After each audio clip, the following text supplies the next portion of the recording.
इटावा के किसी मानसिक विक्षिप्त एक मौलवी ने भगवान कृष्ण के लिए बहुत आपत्तिजनक भाषा का प्रयोग किया। वो कहते हैं कि कृष्ण 5 वक्त के नमाजी थे, वो तो राम जी को भी इस्लाम का उपासक बताते हैं। अरे मूर्ख, अपना इलाज कराओ, किसी मानसिक चिकित्सालय में भर्ती हो जाओ, बरेली चले जाओ, और अगर तुम्हारे पास पैसा नहीं है तो हम लोग दिल्ली में किसी अच्छे हॉस्पिटल में तुम्हारा इलाज कराएंगे। 1400 साल पुराना तुम्हारा मजहब, इकबाल कहते हैं कि मजहब नहीं सिखाता आपस में बैर करना, ये मजहब है।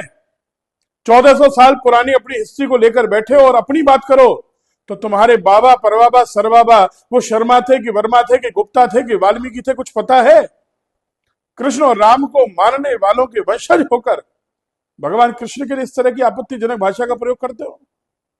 और उत्तर प्रदेश वाले योगी के लिए तो वास्तव में तुम घबराओगे ही, क्योंकि उत्तर प्रदेश में योगी जी ने आपकी नाक में जो नकेल कसी है ना, वो तुम्हारी 7 पुश्तों को याद रहने वाला है।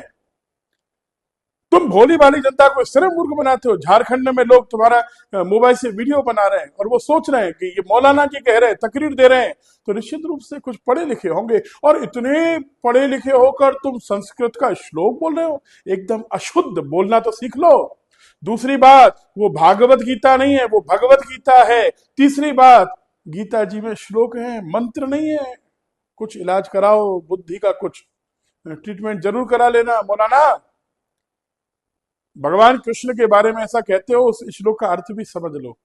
श्री मद् भगवत गीता 6वां अध्याय 10वां श्लोक, योगी युंजीत सततम आत्मानम रहस्य स्थितः।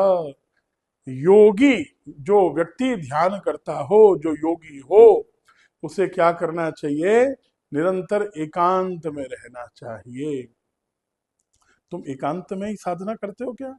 मस्जिद में जब नमाज पढ़ी जाती है, मैं उस पर प्रश्न नहीं उठाता, लेकिन वहां तो सामूहिकता की बात की जाती है, तुम एकांत की बात कर रहे हो? संभव है क्या? और उसको किस तरह होना चाहिए? अपने मन और शरीर पर नियंत्रण होना चाहिए। तुमको अपने मन और शरीर पर नियंत्रण है? सोचो जरा, कितने विवाह करने की तुम बात करते हो? क्या तुम भारत के संविधान को मानोगे? एक पत्नी व्रत निभाओगे? मन और शरीर पर नियंत्रण होना चाहिए। और निराशीर परिग्रह, उसे किसी चीज की इच्छा आशा नहीं करनी चाहिए, संग्रह नहीं करना चाहिए। इन किसी भी बात पर तुम खरे उतरोगे क्या?